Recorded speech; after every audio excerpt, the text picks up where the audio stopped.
اعوذ باللہ السمیع العلیم من الشیطان اللعین الرجیم بسم اللہ الرحمن الرحیم الحمد للہ رب العالمین والصلاة والسلام علی سید الانبیاء والمرسلین سیدنا و نبینا و شفیع المذنبین ابی القاسم محمد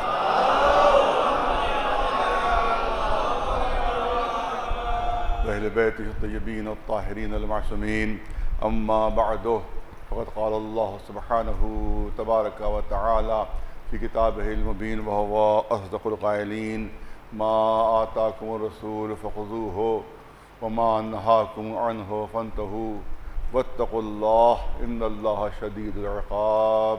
صلوات بھیجیں بر محمد۔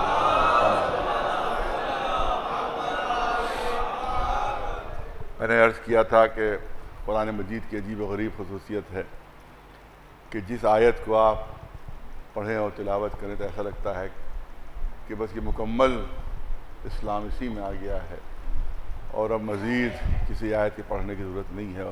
دوسری آیت پڑھے تو اس سے بھی یہی اندازہ ہوگا، تیسری آیت پڑھے تو اس سے بھی یہی تصور پیدا ہو جائے گا۔ کئی میں نے آیتیں بطور مثال پیش کی۔ تو یہ عجیب و غریب خصوصیت ہے کہ تمام اسلامی تعلیمات اللہ نے ایک ایک آیت میں سمو دی ہیں، اور اسی پر اگر غور کر لیا جائے تو سارے مسائل اسی سے حل ہو جائیں گے۔ اور بے انتہا ظاہر ہے کہ ہر آیت اہم ہے اور ہر آیت ہماری زندگی و حیات کے لیے ضروری ہے، لیکن اس آیت میں خصوصی طور پر اللہ جو ہے وہ اعلان فرما رہا ہے کہ ما آتاکم الرسول فخذوہ، جو رسول دیں وہ لے لو، جو رسول دیں، کوئی شرط نہیں اس میں، کوئی قید نہیں اس میں، کوئی کنڈیشن نہیں اس میں کہ فلاں چیز لو فلاں چیز نہ لو، جو چیز پسند آئے وہ لے لو جو چیز تمہارے دل کے مطابق ہو لے لو، جو تمہارے جذبات کے مطابق ہو لے لو، اور جو پسند نہ آ رہی ہو اس کو چھوڑ دو۔ نہیں، ما آتاکم الرسول، جو رسول دیں، جو رسول دے وہ لے لو، جو رسول دے وہ لے لو، وَمَا نَهَاكُمْ عَنْهُ فَانْتَهُوا، اور جس سے روک دے چاہے کتنے ہی تمہاری دل پسند کیوں نہ ہو، چاہے کتنا ہی دل تمہارا اس کی طرف کیوں نہ جھکتا ہو، کتنی ہی تمہاری پسندیدہ چیز کیوں نہ ہو، لیکن جب رسول نے کہہ دیا کہ رک جاؤ اور اس کو نہ لو تو تم پر چھوڑنا اس کا واجب ہو جائے گا، پھر ترک کرنا واجب ہو جائے گا۔ اور دیکھو اللہ کا تقوی اختیار کرو، اللہ سے ڈرو، اس مسئلے میں اللہ کا خوف اپنے دل میں اختیار کرو۔ وَإِنَّ اللَّهَ شَدِيدُ الْعِقَابِ، اور اگر رسول کی تم نے پیروی نہیں کی، جو انہی نے دیا وہ نہیں لیا، جس سے روکا اس سے نہیں رکے، تو یاد رکھو کہ جہاں اللہ رحمان ہے، جہاں رحیم ہے، جہاں غفار ہے، جہاں ستار ہے، وہیں اللہ قہار بھی ہے، وہی عذاب دینے والا بھی ہے۔ سخت ترین شدید العقاب، سخت ترین تمہیں عذاب ہوگا، سخت ترین عقاب ہوگا اگر تم نے ہماری اس آیت پر عمل نہیں کیا۔ جو رسول نے دیا وہ لے لو، اس سے روک دیا اس سے رک جاؤ۔ صلوات بھیجو محمد۔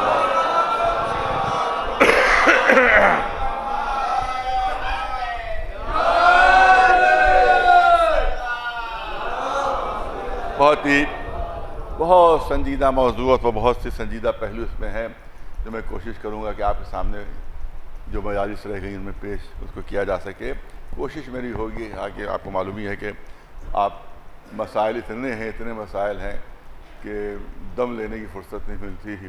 رات میں 12 بجے قریب تو میں پڑھائی شروع کرتا ہوں کہ کچھ نہ کچھ تیاری ہو جائے مجلس کی تھوڑی بہت، تو 12 بجے قریب تیاری شروع ہوتی ہے، تو آپ تصور کیجئے کہ پھر رات کی جاگ بھی ہوتی ہے اس کے بعد، اور اس کے بعد صبح سے پھر مسائل شروع ہو جاتے ہیں، فلاں جگہ سے فون، فلاں جگہ سے فون، فلاں جگہ سے فون، فلاں جگہ سے فون۔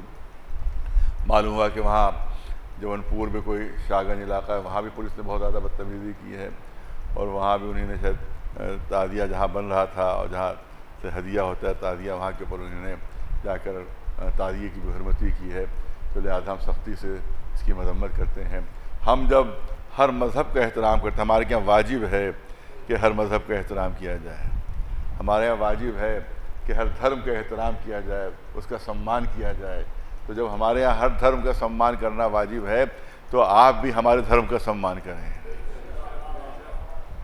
رسول اللہ کا، مولا علی کا یہ حکم ہے کہ دیکھو جب بھی کسی جگہ تمہیں فتح بھی حاصل ہو جائے تو عبادت گاہوں کے اندر داخل نہ ہونا،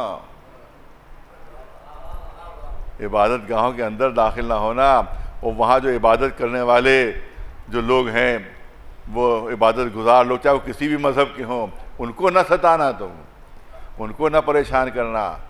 تو جب ہمارے یہاں اسلام میں یہ حکم ہے کہ کسی کی عبادت گاہ کو آپ جو ہے وہ حرمتی نہیں کر سکتے، کسی عبادت کرنے والے کو آپ پریشان نہیں کر سکتے، تو جن چیزوں کی کوئی ہم احترام کرتے ہیں لہٰذا آپ کے لیے واجب و لازم ہے کہ اس کا احترام آپ بھی کریں۔ یہ نہیں کہ آپ اس کا نہیں مانتے ہیں تو آپ اس کو پھاڑ دیں، نہیں مانتے ہیں تو اس کی بے حرمتی کر دیں۔ تو پھر طالبان نے جو بت توڑے تھے اس پر بھی اعتراض نہ کیجیے۔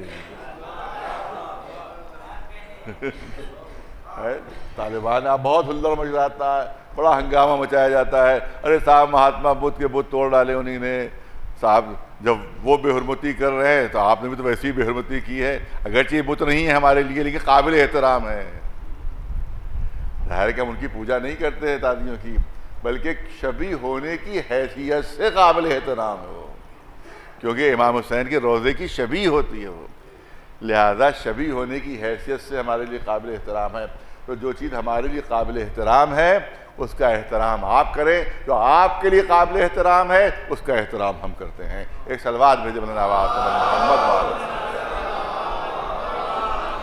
لہذا ہماری حکومت سے گزارش ہے کہ ایسے پولیس کرمیوں کے خلاف سخت سے سخت کارروائی کریں، ورنہ اگر کوئی واقعہ اور ہو جاتا ہے تو اس کی ذمہ داری ہمارے اوپر نہیں ہوگی، کیونکہ ظاہر ہے کہ یہ قابل برداشت ہرگز کسی بھی شیعہ کے لیے، چاہے دنیا میں، پوری دنیا میں کہیں بھی کوئی شیعہ ہو، اس کے لیے قابل برداشت نہیں ہے کہ جس چیز کو ہم قابل احترام سمجھتے ہیں اور جس کو ہم سیکرٹ سمجھتے ہیں اور جس کو ہم قابل احترام سمجھتے ہیں اس کی بے احترامی کی جائے۔ لہذا حکومت سے اور پولیس کے جو افسران ہیں ان سے گزارش ہے کہ ان پولیس کرمیوں کے خلاف سخت ترین کارروائی کی جائے کہ جنہوں نے یہ غلط حرکت کی ہے اور غلط مثال قائم کی ہے۔ اگر ایسی مثال قائم ہوئی تو پھر پورے ملک میں افراتفری مچ جائے گی، پھر اگر ان کو سزا نہیں دی گئی، اگر ان کے خلاف کارروائی نہیں کی گئی تو پورے ملک میں افراتفری مچ جائے گی، پھر کوئی بھی کسی مذہب کا احترام پھر نہیں کرے گا۔ ایک صلوات بھیجے بلند آواز سے۔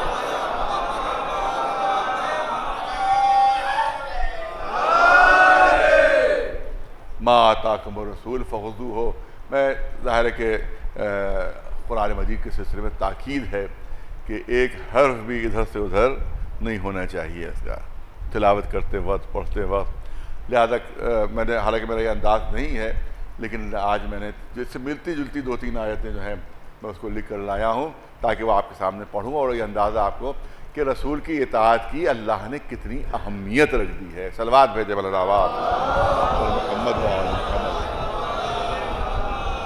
کتنی اہمیت ہے، کتنی شدت سے رسول اللہ کہا جاتا تھا۔ اسلام میں جمہوریت بہت اہم مسئلہ ہے، میں چاہتا ہوں کہ اس کو آپ کے سامنے پیش کیا جائے۔ دھوکہ دیا جاتا ہے، غلط بات کہی جاتی ہے، مسلیڈ کیا جاتا ہے، مس گائیڈ کیا جاتا ہے۔ جو یہ کہا جاتا ہے کہ اسلام میں آزادی ہے صاحب اور اسلام میں جمہوریت ہے جمہوریت، یقیناً جمہوریت ہے، لیکن ایک حد تک ہے، ایک حد تک جمہوریت ہے، ٹوٹل آزادی نہیں ہے، ٹوٹل آزادی نہیں ہے۔ میں اس کے لیے ثبوت کے طور پر آپ کے سامنے کچھ آیتیں پڑھنا چاہتا ہوں جو میں نے لکھ لی ہیں، کیونکہ تاکہ ایک لفظ بھی اور حرف بھی ادھر سے ادھر نہ ہونے پائے۔ یہ سورہ نساء کی آیت ہے جو میں آپ کے سامنے پڑھ رہا ہوں کہ فَلَا وَرَبِّكَ فَلَا يُؤْمِنُونَ حَتَّى يُحَكِّمُوكَ فِيمَا شَجَرَ بَيْنَهُمْ ثُمَّ لَا يَجِدُوا فِي أَنفُسِهِمْ حَرَجًا مِمَّا قَضَيْتَ وَيُسَلِّمُوا تَسْلِيمًا۔ صلوات بھیجے پر محمد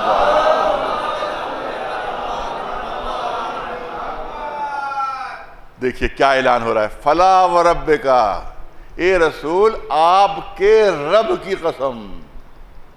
نہیں غور نہیں فرمایا آپ نے، آپ کے رب کی قسم، یہ نہیں کہہ رہا ہے کہ میری قسم، یہ نہیں کہہ رہا ہے کہ اللہ کی قسم، یہ نہیں کہہ رہا ہے کہ میری قسم، بلکہ قسم بھی کھا رہا ہے تو اپنے کو رسول کی طرف منسوب کر کے قسم کھا رہا ہے۔ ارے اہمیت تو دیکھیے، نزاکت تو دیکھیے، ذرا سر کی گہرائی تو دیکھیے۔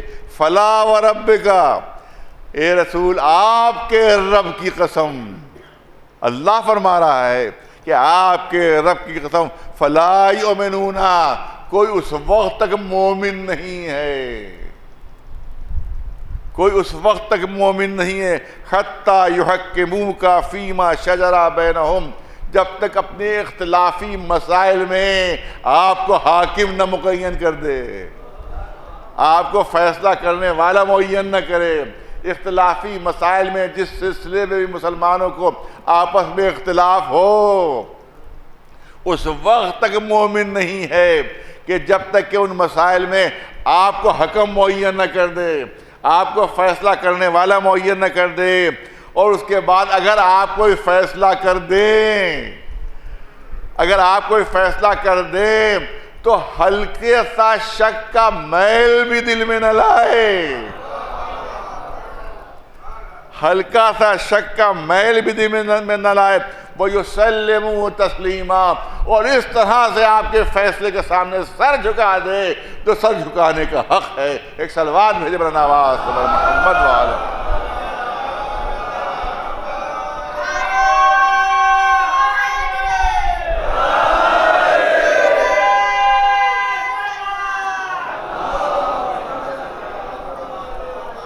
اب سنیے دوسری آیت سن لیجئے، تو جس کو اس کو بھی میں لکھ کر لایا ہوں۔ اس میں بھی اعلان ہو رہا ہے کہ وَمَا كَانَ لِمُؤْمِنٍ وَلَا مُؤْمِنَةٍ إِذَا قَضَى اللَّهُ وَرَسُولُهُ أَمْرًا أَن يَكُونَ لَهُمُ الْخِيَرَةُ مِنْ أَمْرِهِمْ، اگر اللہ یا اس کا رسول کوئی فیصلہ کر دے، إِذَا قَضَى اللَّهُ وَرَسُولُهُ أَمْرًا، تو اب پھر کسی مومن یا مومنہ کے لیے کوئی اختیار باقی نہیں رہتا، ان کو کوئی اختیار اپنے اوپر باقی نہیں رہتا ہے، ان کے اوپر کوئی اپنے اوپر اختیار ان کو باقی نہیں رہتا۔ آپ مجھے یہ بتائیں کہ جہاں جہاں اللہ اور اس کے رسول نے فیصلہ کر دیا تو وہاں پر کوئی جمہوری حق آپ کو حاصل نہیں ہے۔ اب اللہ اور رسول کے فیصلے کو آپ کو ماننا ہوگا، اللہ اور رسول کے فیصلے کو ماننا ہوگا۔ آپ دیکھیں کہ کپڑے پہننے کا ہمیں حق حاصل ہے، جس رنگ کا دل چاہے کپڑا پہنے، جس ڈیزائن کا دل چاہے کپڑا پہنے، بس سطر پوشی ہونا چاہیے، صحیح سطر پوشی ہونا چاہیے، ہمیں حق حاصل ہے۔ نہیں اللہ نے کہا کہ صاحب سب رنگ کا کپڑا پہنا کرو، نہیں اللہ کی طرف سے یا رسول کی طرف سے اعلان ہوا کہ نیلے رنگ کا کپڑا پہنا کرو، اس کے علاوہ تم نہیں پہن سکتے، کالے رنگ کا کپڑا پہنا کرو، اس کے علاوہ تم نہیں پہن سکتے کچھ۔ اس کا مطلب ہمیں اختیار دیا گیا ہے، اختیار دیا گیا ہے، کپڑوں کے سلسلے میں نہیں دیا گیا ہے۔ لیکن اگر حج کے سلسلے میں اللہ نے فیصلہ کر لیا کہ تم کو سفید رنگ کا احرام باندھنا ہے اور اس طرح سے وہ کپڑا پہننا ہے، تو جب کپڑوں کے سلسلے میں اللہ نے فیصلہ کر دیا تب اس کے علاوہ کچھ نہیں پہن سکتے۔ بہت توجہ رہے، بہت اہم مسئلہ ہے، بہت اہم مسئلہ ہے۔ میں پوری طرح سے اس کو بیان نہیں کر پا رہا ہوں، لیکن بہت اہم مسئلہ ہے کہ کپڑے پہننے کا اختیار ہے۔ بس یہ کہ ایسے نہ ہو کہ عریانی ہو جائے، ایسے نہ ہو کہ خلاف شریعت ہو جائے۔ کپڑے پہننے کا اختیار، جو دل چاہے کپڑا پہنو، تم ٹیری کاٹ پہنو، سوتی پہنو، ریشمی پہنو، جو دل چاہے پہنو، اختیار ہے تمہیں۔ لیکن اگر اللہ نے فیصلہ کر دیا کہ تمہیں یہ کپڑا پہننا ہے تو اب اس کے علاوہ کوئی دوسرا کپڑا نہیں پہن سکتے، اب اس کے علاوہ کوئی دوسرا کپڑا نہیں پہن سکتے۔ جتنی دل چاہے کنگھی کرو، جتنے دل چاہے میک اپ کرو، جو دل چاہے کرو، لیکن جب اللہ نے کہہ دیا کہ حالت احرام میں کنگھا استعمال نہیں کر سکتے، حالت احرام میں آپ کنگھی استعمال نہیں کر سکتے، تو وہی چیز جو جائز تھی وہی چیز حرام ہو جائے گی۔ اب اختیار نہ کسی مومن کو بچے گا نہ کسی مومنہ کو بچے گا۔ جتنا دل چاہے آئینہ دیکھو، دن بھر آئینے کے سامنے کھڑے رہو، جیسی صورت تھی ویسی ہی رہے گی۔ زیادہ دیر تک آئینہ دیکھنے سے صورت نہیں بدل جائے گی، بس صورت خوبصورت نہیں ہو جائے گا، لاکھ آئینہ دیکھتے رہو تم، آئینہ دیکھنا منع نہیں ہے، خود بھی آئینہ دیکھو اور دوسروں کو بھی آئینہ دکھاؤ۔ ایک صلوات بلند آواز سے پر محمد۔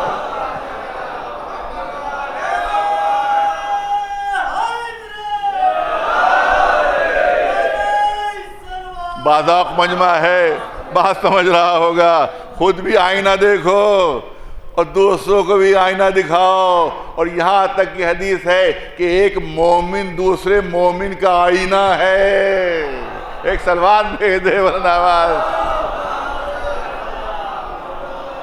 ایک مومن دوسرے، ابھی تشریح کا موقع نہیں، انشاءاللہ کوئی موقع ہو تشریح ہوگی، کہ ایک مومن دوسرے مومن کا آئینہ ہے۔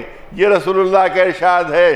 دن بھر آئینے کے سامنے کھڑے رہو، اپنی زلفیں جو ہے وہ سنوارتے رہو، لیکن اگر حج کے موقع پر آ گئے تو اب آئینہ نہیں دیکھ سکتے، اب آئینہ نہیں دیکھ سکتے۔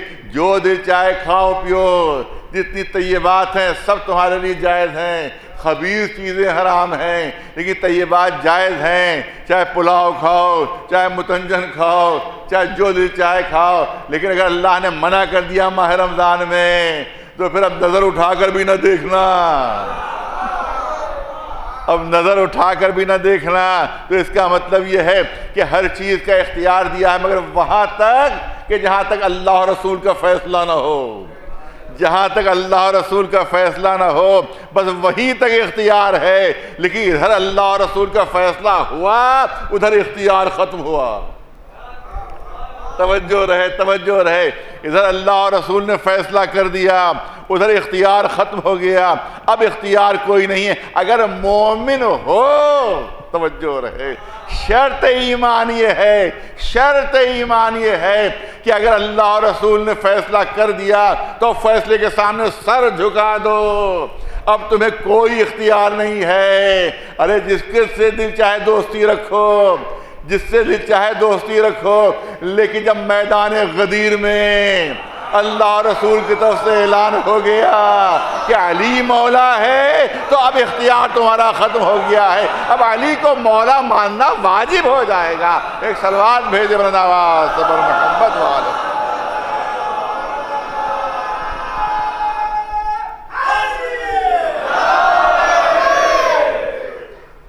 تو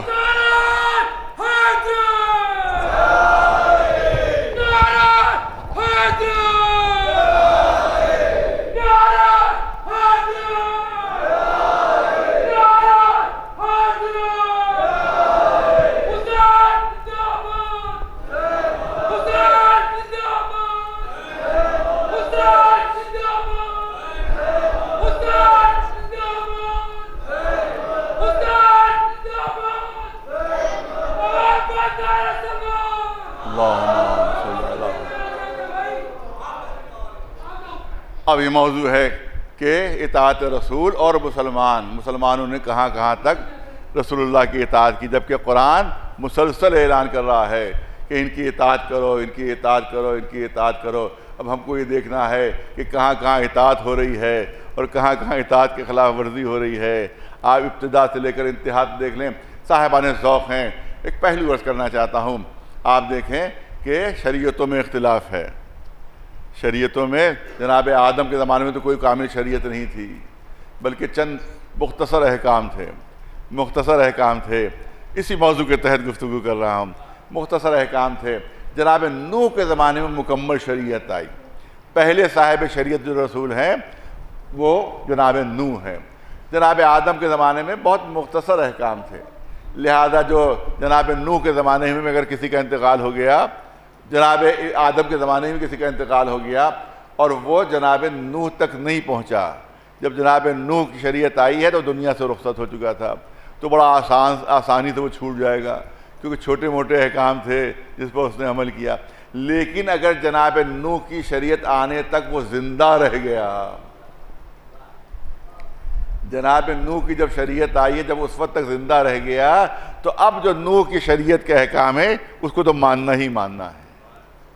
اب اس کو کوئی چھٹکارا نہیں، وہ یہ نہیں کہہ سکتا کہ میں تو آدم کی شریعت پر تھا، آدم کے زمانے میں جو احکام آئے تھے میں اسی پر عمل کروں گا، نہیں۔ اب کیونکہ شریعت میں اضافہ ہو چکا ہے، احکام میں اضافہ ہو چکا ہے، مکمل شریعت آ چکی ہے، لہذا اب تو جناب نوح کے زمانے کے احکام کو اس کو ماننا ہوں گے۔ اس زمانے میں بھی مختصر احکام سے زیادہ طویل احکام نہیں تھے۔ اس کے بعد جناب ابراہیم شریعت لے کر آئے۔ تو اگر کوئی جناب نوح کی شریعت کے زمانے ہی میں دنیا سے رخصت ہو گیا تو اب اس کے اوپر واجب و لازم نہ اس سے پوچھا جائے گا کہ بھئی ابراہیم کے اوپر جو شریعت آئی تھی اس پر تم نے عمل کیا یا کیوں نہیں کیا۔ وہ کہے گا صاحب اس زمانے میں زندہ ہی نہیں تھا، میں اس زمانے میں موجود ہی نہیں تھا۔ لیکن اگر زندہ رہ گیا اور جناب ابراہیم کی شریعت آ گئی تو اب تو ابراہیم کی شریعت کو ماننا ہی ماننا ہے اسے، اب اس کے احکام کو تو پورا ہی کرنا ہے اسے۔ اب کوئی بچت نہیں ہے، اب کوئی چھٹکارا نہیں۔ بہت توجہ رہے، ایک منزل تک لے جانا ہے آپ حضرات کی پوری توجہ رہے۔ اب جناب ابراہیم کے زمانے میں جو شریعت آئی، جناب موسیٰ کے زمانے میں جو شریعت آئی تو اس میں کچھ اور تفصیل بڑھ گئی، کچھ اور احکام میں اضافہ ہو گیا۔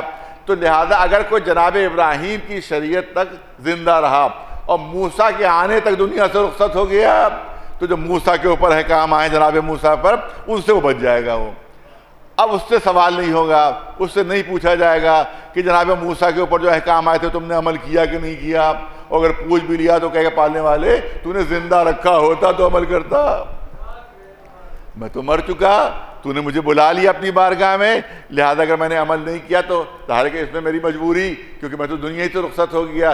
لیکن اگر کوئی جناب موسیٰ کی شریعت آنے تک زندہ رہ گیا، جناب نوح کی ابراہیم کی شریعت پر عمل کرتا تھا، اب جناب موسیٰ آ گئے اور جناب موسیٰ کی شریعت میں نئے احکام آ گئے، اگر وہ موجود ہے، اگر وہ زندہ ہے تو اب جو احکام بڑھے ہیں ان کو اس کو ماننا ہی ماننا ہے، اب کوئی چھٹکارا اس کا نہیں ہے۔ اسی طرح سے جناب عیسیٰ تشریف لے آئے، ان کے ابھی کچھ احکام میں تبدیلیاں آئیں، تو اگر موسیٰ کی شریعت کے زمانے ہی میں کوئی دنیا سے رخصت ہو گیا تو پھر وہ اب جناب عیسیٰ کے احکام اس کے اوپر لاگو نہیں ہوں گے۔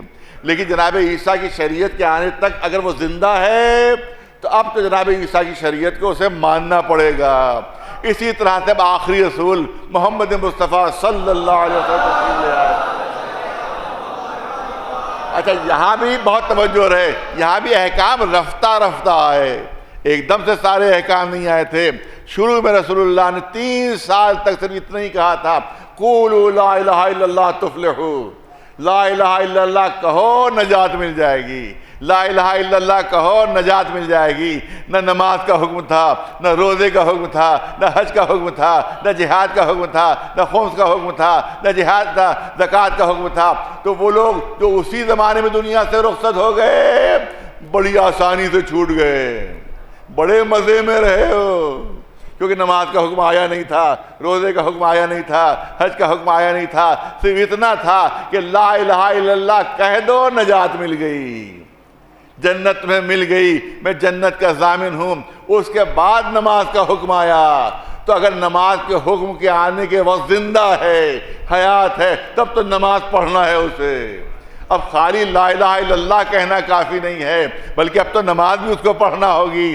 اب نماز سے چھٹکارا نہیں مل سکتا، ابھی روزے کا حکم نہیں آیا ہے، اگر نماز کے حکم کے دوران ہی دنیا سے رخصت ہو گیا تو اب روزے سے بچ گیا، وہ بہت توجہ، روزے سے بچ گیا، اب اس کے روزے کے بارے میں سوال نہیں ہوگا۔ لیکن اگر روزے کا حکم آ گیا اور اگر وہ زندہ ہے، موجود ہے، حیات ہے، تو روزہ تو اسے رکھنا ہی رکھنا ہے، روزہ تو رکھنا ہی رکھنا ہے۔ حج کا حکم آ گیا، اگر زندہ ہے تو حج پر جانا ہی جانا ہے۔ اگر جہاد کا حکم آیا تھا 15 سال بعد، 15 سال تک مسلمانوں پر جہاد کا حکم نہیں تھا، بعثت رسول اللہ کے 15 سال تک جہاد کا حکم نہیں آیا تھا، 15 سال بعد جہاد کا حکم ہوا، تو اب جہاد کا حکم جب آ گیا تو میدان جہاد میں تو جانا ہی جانا ہے، چاہے وہاں سے بھاگاؤ، چاہے وہاں سے فرار کر جاؤ، مگر جب جہاد کا حکم آ گیا ہے تو میدان جہاد میں تو جانا ہی جانا ہے۔ خمس کا حکم آ گیا، اگر زندہ ہو تو خمس تو ادا کرنا ہے۔ زکوٰۃ کا حکم آ چکا، اگر اس زمانے میں حیات ہو تو زکوٰۃ تو ادا ہی کرنا ہے۔ تو اس کا مطلب یہ ہے کہ کسی بھی حکم اسلامی سے چھٹکارا پانے کی صرف ایک ہی شکل ہے، اس کے علاوہ کوئی دوسری شکل نہیں ہے۔ صرف ایک ہی صورت ہے اور کوئی دوسری صورت نہیں ہے کہ حکم آنے سے پہلے ہی دنیا سے رخصت ہو جائے. ارے توجہ چاہ رہا ہوں، حکم آنے سے پہلے ہی دنیا سے رخصت ہو جائے، حکم کے ماننے سے بچ جائے گا، اس کے اوپر وہ حکم جاری نہیں ہوگا. حکم آنے سے پہلے ہی دنیا سے رخصت ہو جائے. اگر کسی کو علی سے نفرت تھی، اگر علی سے عداوت تھی، اگر علی سے کینہ تھا، اگر مولا ماننے میں اس کو مشکل تھی، تو اس کو چاہیے یہ تھا کہ اعلان غدیر سے پہلے ہی دنیا سے رخصت ہو جائے. لیکن جب میدان غدیر میں اعلان ہو گیا من کنت مولا ہو فہذا علی مولا، اگر زندہ ہے تو علی کو مولا ماننا پڑے گا، چاہے پسند ہو چاہے پسند نہ ہو. ایک سلوات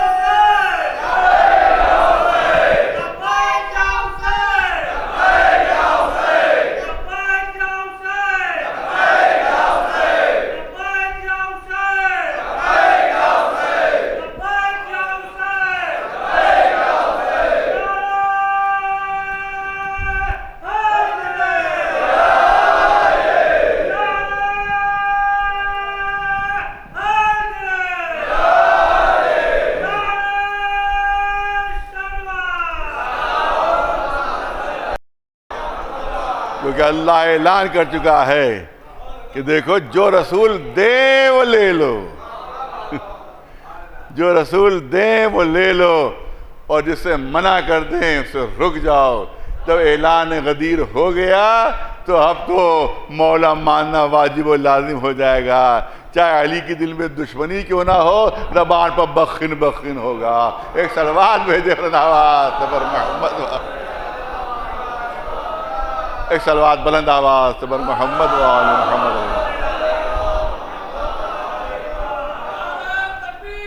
اللہ اکبر.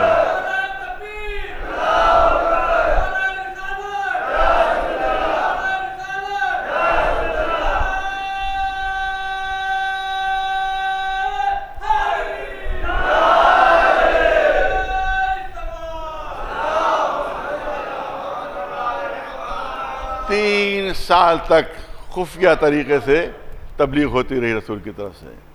کھلے عام تبلیغ نہیں ہوتی تھی، خفیہ طریقے سے مخفی طریقے سے رسول تبلیغ کر رہے تھے. لیکن آخر میں 3 سال بعد حکم آتا ہے وَأَنذِرْ عَشِيرَتَكَ الْأَقْرَبِينَ. اے رسول جو آپ کے قریبی رشتہ دار ہیں ان کو ایک جگہ جمع کیجئے. جو قریبی رشتہ دار ہیں ان کو ایک جگہ جمع کیجئے تاکہ کھل کر اعلان اسلام ہو جائے، تاکہ کھل کر آپ کی رسالت کا اعلان ہو جائے، تاکہ کھل کر آپ کی نبوت کا اعلان ہو جائے. پہلا اسلام کا جلسہ ہو رہا تھا، اسلام کا پہلا جلسہ ہو رہا تھا. اسلام کی گویا بنیاد رکھی جانے والی تھی کھلے عام، تو خفیہ طور پر ہو ہی رہی تھی. کھلے عام اسلام کی بنیاد رکھی جانے تھی. پہلا اسلام کا جلسہ تھا. پالنے والے اسلام کا پہلا جلسہ ہے. رسول کو اپنی رسالت کا اعلان کرنا ہے، اپنی نبوت کا اعلان کرنا ہے. سب سے بہتر جگہ تھی جلسے کی، سب سے بہتر جگہ کون تھی کہ جہاں یہ جلسہ منعقد ہو؟ پالنے والے تیرے گھر سے بہتر کون جگہ تھی؟ تیرے گھر سے بہتر کون جگہ تھی؟ وہاں سے اسلام کا اعلان ہوتا، وہاں سے نبوت کا اعلان ہوتا، وہاں سے رسالت کا اعلان ہوتا. وہاں رسول اپنے جانشین کو منتخب کرتے، اپنے وزیر کو منتخب کرتے، اپنے خلیفہ کو منتخب کرتے. لیکن پالنے والے تو نے اپنے گھر کا انتخاب نہیں کیا اعلان اسلام کے لیے. اور بھی کچھ لوگ خفیہ طریقے سے مسلمان ہو چکے تھے، کسی اور مسلمان کا گھر منتخب کر لیتا. اور کیونکہ 3 دن دعوت کرنا تھی، دعوت میں بڑا خرچ آتا ہے، تو کسی بھی غنی کو معین کر دیتا، کسی بھی دولت مند کو معین کر دیتا کہ تم سارا خرچہ برداشت کر لو. ارے اتنے لوگوں کو کھانا کھلانا ہے لہذا سارا خرچہ تم برداشت کر لو. لیکن کس کے گھر میں ہوئی دعوت؟ کس کے گھر میں اعلان اسلام ہوا؟ وہی جس کو مسلمان کافر کہتے ہیں، جس کو مشرک کہتے ہیں. جس کو بت پرست کہتے ہیں۔ مسلمانوں مجھے یہ بتاؤ کہ کعبے سے بہتر کون جگہ تھی؟ کعبے سے اعلان ہونا چاہیے تھا، کعبے سے اعلان ہونا چاہیے تھا تو ردائے قدرت آئے گی، ارے ابتداء اسلام ہے، پہلا جلسہ ہے، میں نہیں چاہتا کہ بتوں کے درمیان وہ جلسہ ہو اور جہاں بت پرست آتے جاتے ہو۔ جس گھر میں بت پرست آتے جاتے ہو، جس گھر میں بت موجود ہو، لہذا مناسب نہیں کہ پہلا جلسہ وہاں ہو۔ میں نہیں چاہتا کہ بت پرستوں کا سایہ بھی اس جلسے پہ پڑے۔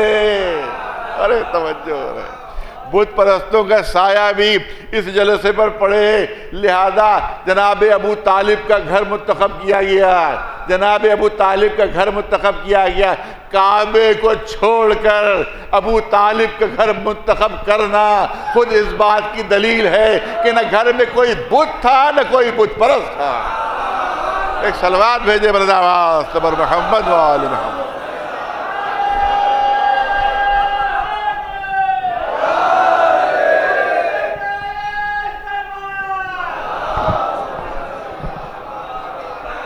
بعض روایتوں میں یہ ہے کہ مولا علی کا سن 13 برس کا تھا، بعض روایتوں میں 10 برس کا تھا، یہاں تک ہے کہ 10 برس کا سن تھا۔ اور ابن تیمیہ نے لکھ بھی دیا، اس نے کہا، لکھا ہے ابن تیمیہ اس نے کہ صاحب علی نے 10 برس کے سن میں اپنے ایمان کا اعلان کیا، وہی دعوت ذوالعشیرہ میں۔ اس کے بعد اس نے بہت بدتمیزیاں کی ہیں، ہوگا اگر موقع ہوگا تو اس کا جواب انشاءاللہ اس مجلس میں دیا جائے گا، کہ اس نے کہا 10 برس کے بچے کے اسلام کا کوئی بھروسہ نہیں ہے۔ اس کا مطلب ہے کہ بہت سے علماء 10 برس کا سن مانتے تھے کہ 10 برس کا سن تھا، اور بعض نے کہا نہیں 13 برس کا سن تھا کہ جب یہ اعلان ہوا ہے اور دعوت ذوالعشیرہ ہوئی ہے، رسول اللہ نے علی کو بلایا، اے علی دعوت کا انتظام تمہیں کرنا ہے، کھانے کا انتظام تمہیں کرنا ہے، اے علی تمہیں انتظام کرنا ہے، اور جتنے بھی قریبی اعزاء میرے ہیں ان سب کو تم بلاؤ اس دعوت میں، ان سب کو جمع کرو۔ عجیب بات ہے کہ کسی کا نام نہیں بتایا رسول نے کہ کس کو بلاؤ اور کس کو نہ بلاؤ۔ ارے توجہ ہو رہے، میں چاہتا ہوں کچھ پہلو اس میں آپ کے سامنے آ جائیں، خاص طور سے بچوں جوانوں کے سامنے کچھ پہلو اس کے آ جائیں، کیونکہ نام نہیں لیا کہ کس کو بلاؤ کس کو نہ بلاؤ۔ اے علی، جو قریبی رشتہ دار ہمارے ہیں، جو قریبی اقربا ہیں، ان کو بلا لو، نام نہیں بتائے۔ اے اللہ کے رسول، پہلا جلسہ ہے اور علی کو اس سے پہلے کوئی تجربہ نہیں کسی جلسے کا۔ ارے توجہ رہے، اگر ظاہری طور پر دیکھا جائے کسی 10 برس کے بچے سے کہہ دیا جائے کہ تم ایک بہت بڑے جلسے کا انتظام کرو، اہتمام کرو، تو ہر چیز پوچھے گا مسلسل، یہ کروں کہ نہ کروں، یہ کروں کہ نہ کروں، کہیں کوئی غلطی نہ ہو جائے، کہیں کوئی کسی کی بے عزتی نہ ہو جائے۔ مگر علی نے بھی نہیں پوچھا کہ کس کو بلانا ہے، نہ رسول نے بتایا کس کو بلاؤ، نہ علی نے پوچھا کس کو بلانا ہے۔ اس کا مطلب ہے کہ جو علم رسول کا تھا وہی 10 برس کے سن میں علی کا علم تھا۔ ایک صلوات بلند آواز تبر محمد و آل محمد۔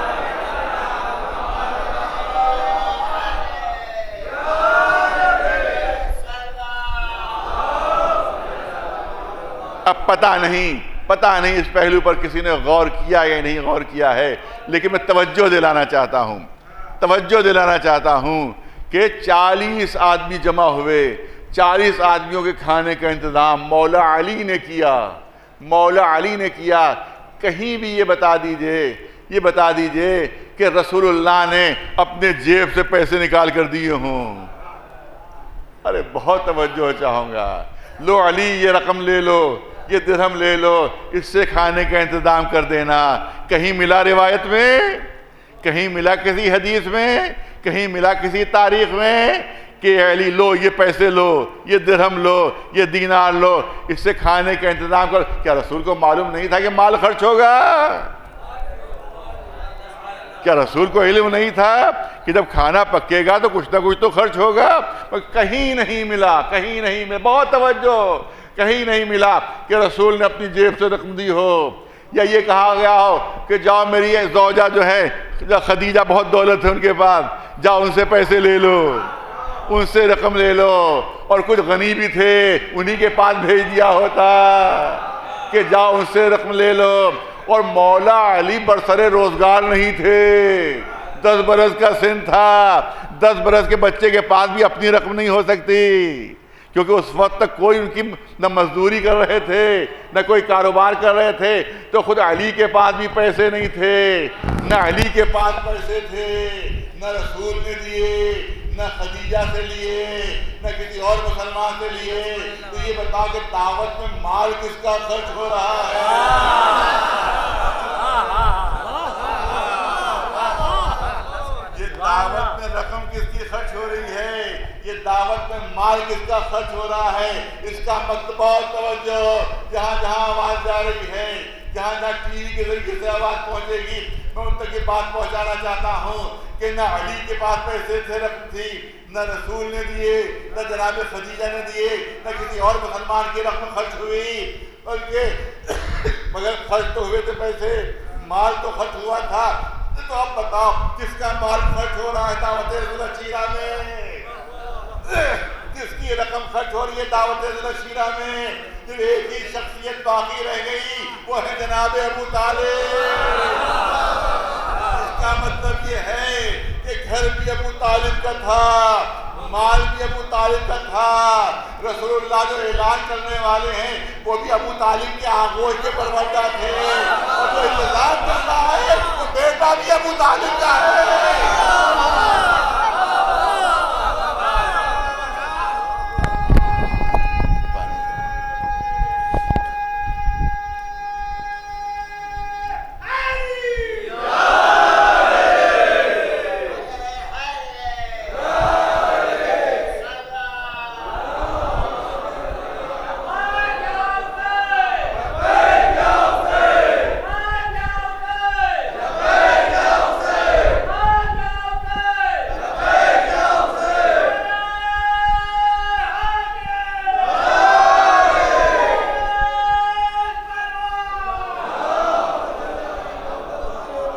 ہے کسی میں جرأت جو انکار کر دے، ہے کسی میں ہمت جو انکار کر دے، ورنہ ثبوت پیش کرے، دلیل پیش کرے۔ اس کا مطلب گھر بھی جناب ابو طالب کا، مال جو خرچ ہو رہا ہے وہ بھی ابو طالب کا، جو رسول اعلان کر رہا ہے وہ بھی ابو طالب کے، جو بیٹا منتظم اعلیٰ ہے وہ بھی ابو طالب کا۔ تو سب کچھ اسلام میں ابو طالب ہی کا ہے۔ ایک سلوات بھیجے ولد آواز صدر محمد والے، جاؤ انتظام کرو۔ ظاہر ہے کہ انتظام ہوا کھانے کا، اور اس کے بعد ایک ران تھی اور 3 سات یعنی 3 سیر آٹا تھا کہ جو اس کی روٹیاں پکائی گئیں، اور ایک ران تھی جو بکری کی ران تھی یا دمبے کی ران تھی، اس کو پکایا گیا، اور 40 آدمی کھانے والے تھے، 40 آدمی کھانے والے تھے۔ اب جب سب کے سب جمع ہوئے تو کھانے کو دیکھ کے تو ہنسنے لگے، ارے تو ہم میں سے ایک کا بھی پیٹ نہیں بھرے گا، ہم میں سے ایک کا بھی پیٹ نہیں بھرے۔ سنیے سنیے پھر سنیے، خاص طور سے بچوں جوانوں کے لیے۔ اب ہر ایک حیرت سے کہ یہ کیسے کھانا پورا ہوگا۔ رسول اللہ آگے بڑھے اور اپنا لعاب دہن اس کھانے میں ڈالا، اپنا لعاب دہن اس کھانے میں ڈالا۔ اب ظاہر ہے کہ میں اس کو اردو میں اس کا ٹرانسلیشن نہیں کر سکتا کہ کیا اس کو کہا جاتا ہے، اس کو کیا کہا جاتا ہے، مگر دشمنوں نے اس کی تشریح کر دی۔ دشمنوں، ہم تو لعاب دہن احتراماً کہتے ہیں، ہم تو لعاب دہن احتراماً کرتے ہیں کہ منہ سے لعاب دہن اپنا اس کھانے میں ڈالا۔ اتنی برکت ہوئی کہ سب نے پیٹ بھر کر کھایا۔ تمام مشرک دیکھ رہے تھے کہ لعاب دہن رسول ڈال رہے ہیں، تمام کافر دیکھ رہے تھے کہ لعاب دہن رسول ڈال رہے ہیں۔ اسی لیے آج تک کہا جاتا ہے کہ صاحب شیعہ تھوک کر دیتے ہیں۔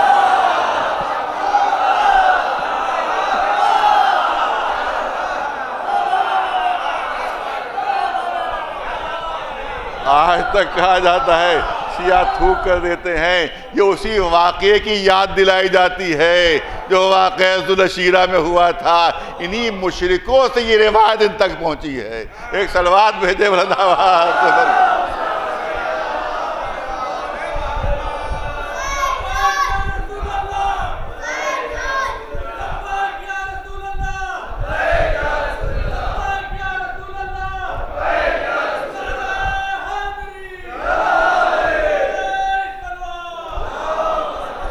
توجہ رہے، جلدی جلدی پیش کر رہا ہوں، جلدی جلدی پیش کر رہا ہوں۔ آپ دیکھیں کہ اس کے بعد سب نے کھایا، اس کے بعد اب رسول اٹھ کر کچھ کہنا چاہتے تھے۔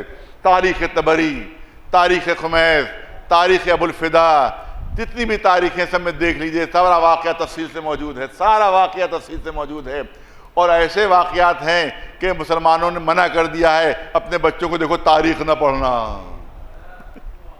مدرسوں میں تاریخ نہیں پڑھائی جاتی ہے، فلاں حدیث کی کتاب رٹ لو، فلاں حدیث کی کتاب رٹ لو، مگر دیکھو تاریخ نہ پڑھنا، کیونکہ تاریخی تو حقیقتیں کھل کر سامنے آتی ہیں۔ تاریخ طبری میں پوری دعوت ذو الشیرہ کی تفصیل لکھی ہوئی ہے۔ اور اس کے بعد جب کھانا کھا چکے تو رسول اٹھ کر کچھ کہنا چاہتے تھے کہ یہ کہ ابو لہب کھڑا ہو گیا اور اس نے ایک دم سے کہا کہ دیکھو یہ تمہیں بہکا دیں گے، یہ تمہیں گمراہ کر دیں گے، ان کی نہ سنو۔ اب ظاہر کہ سردار عرب تھا ابو لہب، سلوں پر روب و داب تھا اس کا، لہذا پھر کسی کی ہمت بیٹھنے کی نہیں ہوئی، سب کے سب دعوت چھوڑ کر چلے گئے، اٹھ گئے۔ اس کے بعد دوسرے دن پھر علی سے کہا گیا کہ پھر دعوت کرو، پھر سب کو بلاؤ، پھر دعوت ہوئی، پھر سب آئے۔ ارے ایک دن اٹھ کر چلے گئے تھے، اب دوسرے دن کیوں آ رہے ہو؟ تو کہیں کہ دعوت چیز ہی ایسی ہے۔ دوسرے دن بھی سب کے سب جمع ہوئے، پھر وہی بات ہوئی، مختصر کھانا تھا، رسول نے لعاب ذہن ڈال دیا۔ اس کے بعد اتنی برکت ہوئی کہ سب نے پیٹ بھر کر کھایا۔ اس کے بعد اب جو رسول نے اٹھ کر کچھ کہنا چاہا، ویسے پھر ابو لہب کھڑا ہو جاتا ہے کہ ان کی نہ سننا، تمہیں بہکا دیں گے۔ اور اس کے کہنے پر پھر مجمع منتشر ہو جاتا ہے۔ تیسرا دن آتا ہے، تب بھی یہی ہو رہا ہے، پھر ابو لہب کھڑا ہو گیا۔ بہت توجہ چاہوں گا آپ حضرات کی، مجھے یہ بتا دیجئے کہ ابھی تو رسول نے کچھ کہا ہی نہیں ہے۔ ارے میں بھرپور توجہ چاہوں گا، ابھی تو رسول نے کچھ کہا ہی نہیں، صرف کہنے کے لیے اٹھ کر کھڑے ہوتے تھے۔ ابو لہب فوراً کھڑا ہو جاتا تھا، ان کی بات نہ سننا، یہ تمہیں بہکا دیں گے۔ ارے کچھ کہنے تو دو، ارے توجہ رہے، کچھ کہنے تو دو، اس کے بعد کہنا۔ ابھی رسول نے کچھ کہا ہی نہیں، کچھ کہا نہیں، اور ابو لہب اٹھ کر کھڑا ہو جاتا اور کہتا ہے کہ ان کی بات نہ سننا، یہ بہکا دیں گے۔ تو میں کہوں گا ابھی تو رسول نے کچھ کہا ہی نہیں ہے، ابھی تو کچھ کہا ہی نہیں ہے۔ اس کا مطلب یہ ہے کہ سمجھ گیا تھا کیا کہنا چاہتے ہیں، سمجھ گیا تھا کیا کہنا چاہتے ہیں۔ تاریخ میں صرف دو ہی سمجھدار ہم کو ایسے ملے ہیں، ارے بھرپور توجہ، تاریخ میں صرف دو ہی سمجھدار ہم کو ایسے ملے ہیں۔ ایک ابو لہب تھا جو کہنے سے پہلے سمجھ گیا، ایک ابو لہب تھا جو کہنے سے پہلے سمجھ گیا کیا کہنا چاہتے ہیں، اور وہ فلاں صاحب تھے جو لکھنے سے پہلے سمجھ گئے تھے کہ رسول کیا لکھنا چاہتے ہیں۔ یہاں ابو لہب بولنے نہیں دے رہا ہے، وہاں لکھنے نہیں دے رہے۔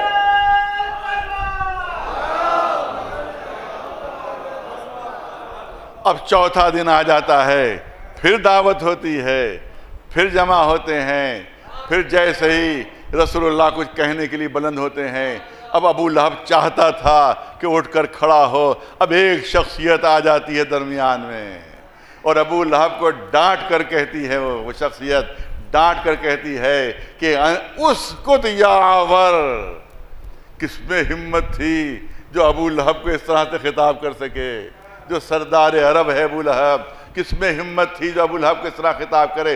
اسکت یا آور، ایک کانے خاموش ہو جا۔ ابو لہب کانا تھا، ایک کانے خاموش ہو جا۔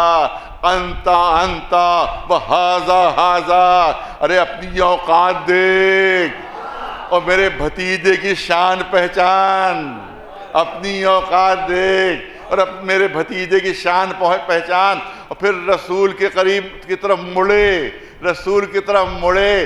بھتیجے ہیں رسول، سن میں چھوٹے ہیں، رشتے میں چھوٹے ہیں، لیکن خطاب دیکھیے، خطاب دیکھیے. سردار سے کہہ رہا ہے، سردار عرب سے کہہ رہا ہے اسکت یا عور، ایک کانے خاموش ہو جا. لیکن جب رسول کی طرف مڑے ہیں تو اب خطاب دیکھیے، یا سیدی و مولائی، یا سیدی و مولائی، اے میرے مولا، اے میرے سید و سردار، بلغ رسالت رب، ارے توجہ رہے، بلغ رسالت رب، اپنے رب کا جو پیغام ہے وہ پہنچا دیجئے. بلغ رسالت رب، جو پیغام ہے وہ پہنچا دیجئے. یا سیدی و یا مولائی. جناب ابو طالب خود سردار عرب ہیں، سردار بنی ہاشم ہیں، سردار ادب ہیں، سردار بطحہ ہیں. اپنے بھتیجے کو خطاب کر رہے ہیں، یا سیدی و مولائی، اے میرے سید و سردار، اے میرے مولا. ایک تاریخی جملہ کہنا چاہتا ہوں، تاریخی جملہ کہنا چاہتا ہوں. ارے عجب مسلمان ہیں، عجب مسلمان ہیں جو رسول کو اپنا جیسا کہتے ہیں، ان کو تو مسلمان مان رہے ہیں. جو رسول کو اپنا جیسا کہتے ہیں ان کو تو مسلمان مان رہے ہیں، اور جو سردار عرب ہوتے ہوئے رسول کو اپنا سردار کہہ رہا ہے اس کے اسلام سے انکار کیا جاتا ہے. ایک صلوات بھیجے برناواز محمد والے.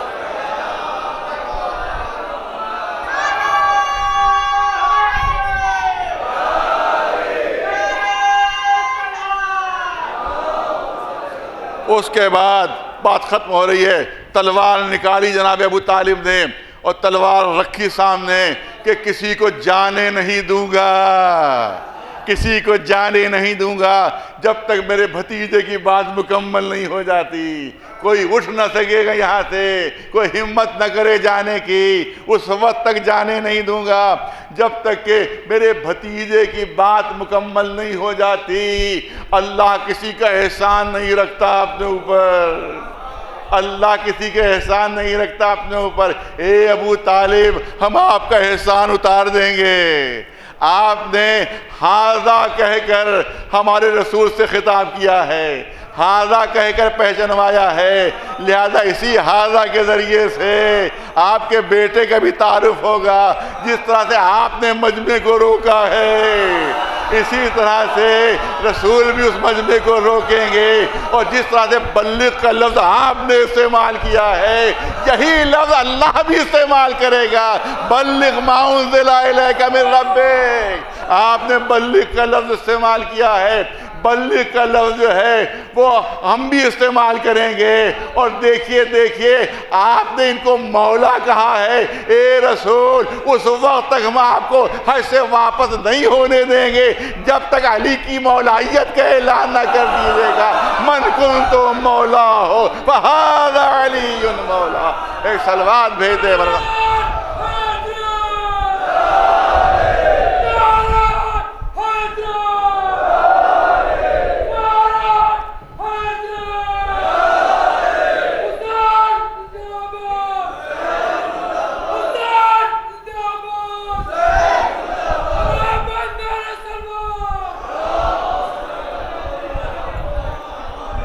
من کنتم مولا ہو فہذا علی مولا. ما آتاکم الرسول فخذوہ ومن نہاکم عنہ فانتہوا. جو رسول دیں وہ لے لو، جس سے رسول روک دیں اس سے رک جاؤ. مولائیت کا اعلان بھی ہوا ہے اور پھر رسول نے دعا بھی مانگی ہے. علی کو ہاتھوں پر بلند کر کے دعا مانگ رہے ہیں. پالنے والے وانصر من نصرہ، جو علی کی مدد کرے، پالنے والے تو بھی اس کی مدد فرمانا. وخذل من خذلہ، اور جو علی کو چھوڑ دے، پالنے والے تو بھی اسے چھوڑ دینا. اب دیکھیے مسلمانوں نے کس طرح سے اس حکم رسول کو لیا ہے، کس طرح سے لیا ہے اور کس طرح سے اطاعت کی ہے. اطاعت اس طرح سے ہو رہی ہے کہ علی کے گلے میں رسی بندھی ہوئی ہے. اطاعت اس طرح سے ہو رہی ہے کہ شہزادی فاطمہ گہرا کے دروازے پر لکڑیاں جمع ہو رہی ہیں۔ اطاعت اس طرح سے ہو رہی ہے کہ حسن کے جگر کے ٹکڑے تشت میں گر رہے ہیں۔ اطاعت اس طرح سے ہو رہی ہے کہ کربلا کے میدان میں حسین چاروں طرف سے گھرے ہوئے ہیں، تیروں تلواروں کی بارشیں ہو رہی ہیں۔ 3 دن کے حسین پیاسے ہیں، صرف اکیلے حسین ہی پیاسے نہیں ہیں بلکہ چھوٹے چھوٹے معصوم بچے بھی پیاسے ہیں۔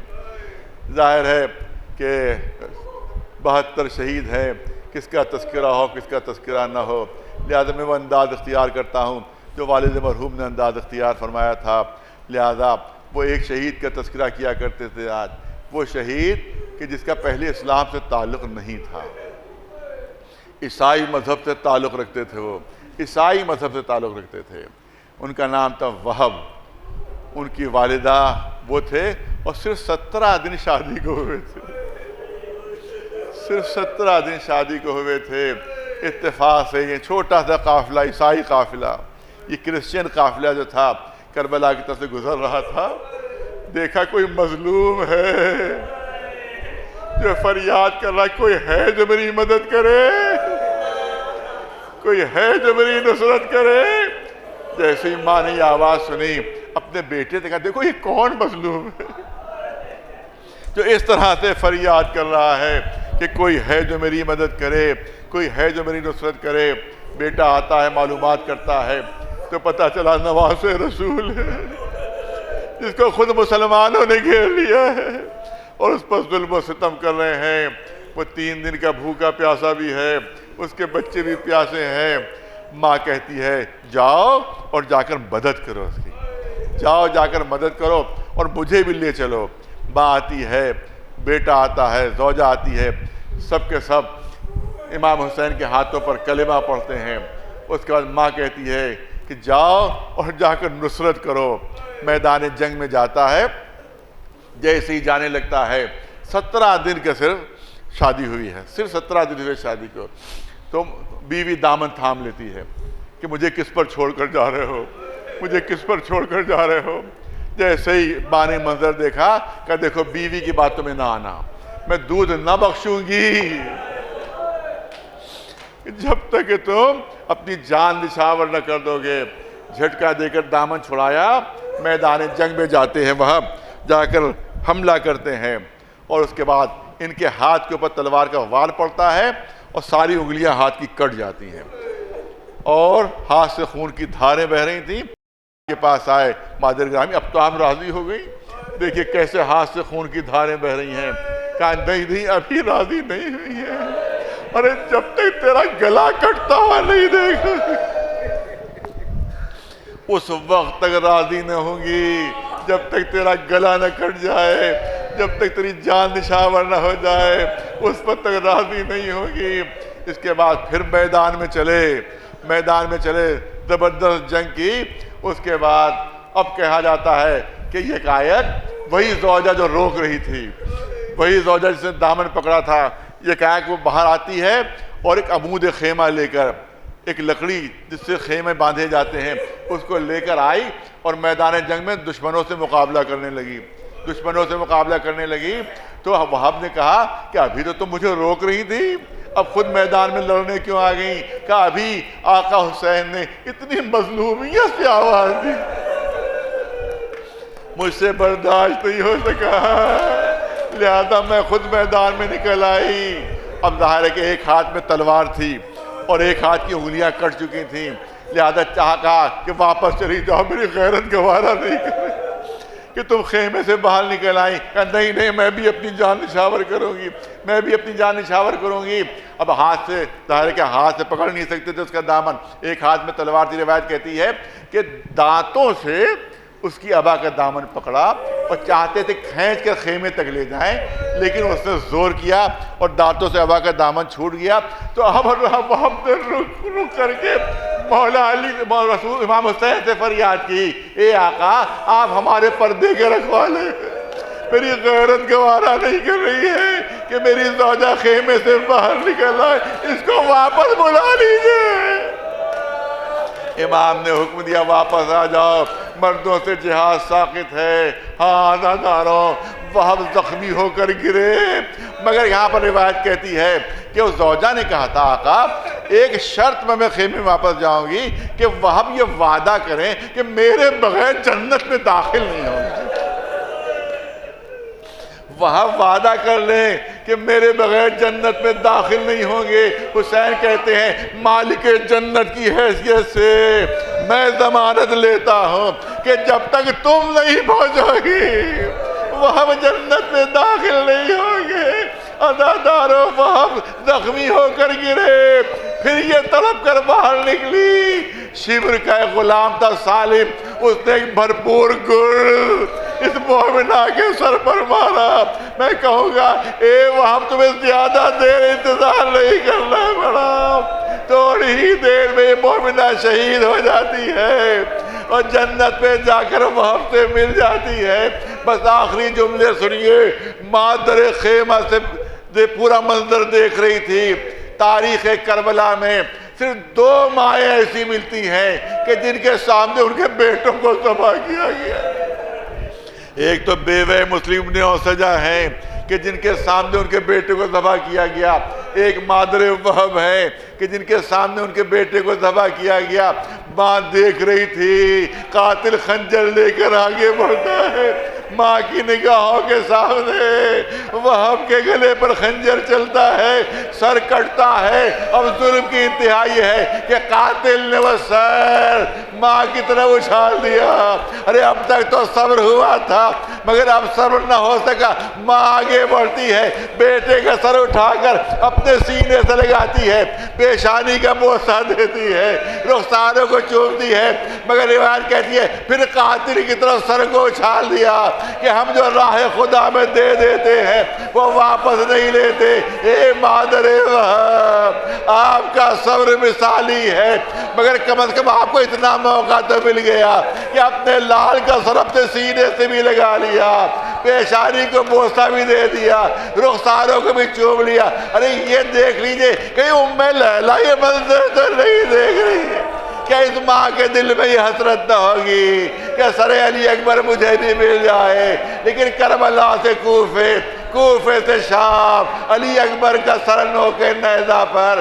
میں شہزادی کی خدمت میں ہاتھ جوڑ کر عرض کروں گا، اے شہزادی اگر علی اکبر کا سر آپ کو مل بھی جاتا تو آپ آغوش میں لیتی کیسے؟ پورے راستے ہاتھ بسے گردن سے بندھے ہوئے ام لیلا کے دل میں حسرت ہی رہ گئی، علی اکبر کا سر مجھے ملے، میں سینے سے لگا لوں، میں پیشانی کا بوسہ۔ سَيَعْلَمُ الَّذِينَ ظَلَمُوا أَيَّ مُنْقَلَبٍ يَنْقَلِبُونَ